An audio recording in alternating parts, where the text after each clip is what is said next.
Знаете ли, че има много видове баклава? Сигурен съм, че знаете. Но една от тях е особено интересна и апетитна. Казва се бурма. А с какво е тя? Ще разберете сега.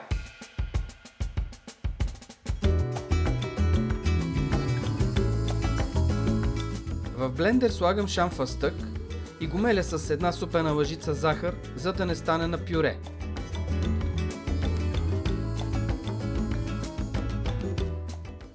Това са ядките за плънката.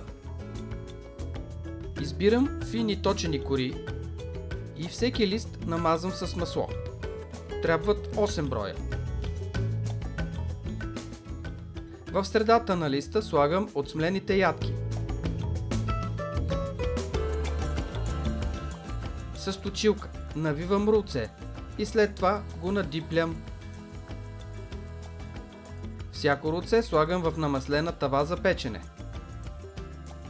Загрявам фурната до 160 градуса. Намазвам баклавата с краве масло. Пека на 160 градуса за 30 минути. Приготвя се сироп. Кипвам вода и захар. И ароматизирам с розова вода. За още по-добър вкус слагам ванилова захар. Горещата баклава се нарязва на цилиндърчета и залива с охладения сироп. Престоява 3 часа и е готова. Преди сервиране поръсвам с шамфастък. Добър апетит!